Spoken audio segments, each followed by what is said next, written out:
day, it was so many. I started at engine 40, so it was so many faces. Engine 40 has an engine truck squad. Back then they didn't have an EMS. Even today they have an EMS, so it's more people. But engine trucking squad. Now, the training academy prepares you for a lot of stuff, but it doesn't prepare you for the changing of the units in the morning. So we had about 12 guys coming on, 12 guys going home. It's 24 guys in and out the firehouse, and I'm like this. I'm already nervous. I'm 18 years old, 19 years old, and every sound in the firehouse, whether the phone rang, whether somebody dropped something, I thought it was the alert going on. And about 8 o'clock, the smoke cleared. And I started zeroing in on the faces that I needed to know, and it didn't really take. It took me maybe a couple weeks to get all the faces down, put the faces with the names. But I had to remember one guy, and his name was Ralph Gardner. He was my boss, Lieutenant Gardner, big imposing figure guy, handlebar mustache, and that was the only guy I needed to remember at that time. My first day, they walked me through everything, what I had to do, and it was just zooming by. It was so much stuff to remember that I couldn't even retain it all. And I was just flying by the seat of my pants. I knew I had to wash dishes.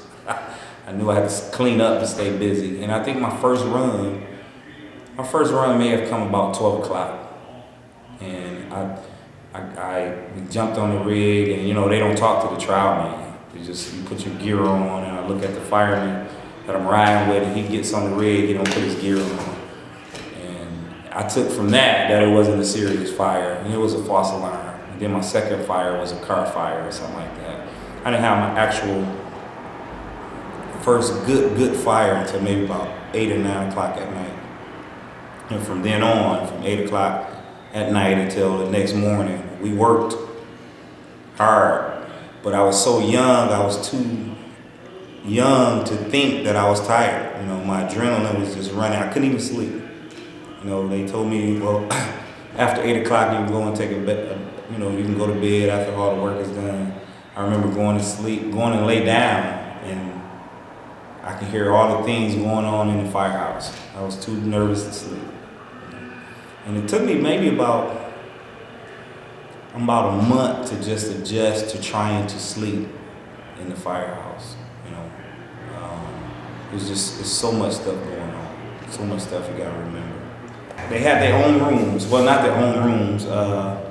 2 guys to a bedroom. The bosses slept up front. So it wasn't a big dormitory like this. Oh, okay. You had a roommate. Right, you had a roommate. And my roommate was the guy that I rode on the back of the engine with, in case I was so tired that I overslept, which wasn't gonna happen. The lights come on, you jump up, my roommate, he undressed. He'd take his shirt off, he's down to his t-shirt and his underwear. I'm like, there's no way possible I'm gonna undress and the alert go off and make it to this rig in time. And guys used to do that a lot, and I used to think to myself, they got to be the fastest men in America to put their clothes on and get to the rig the same time I get to the rig. So what do you do now? I kind of undress, After all this time, I've got it down to a science. I try to be comfortable. Like him, he's comfortable. Reg, I borrowed your chair out your room. That's all right.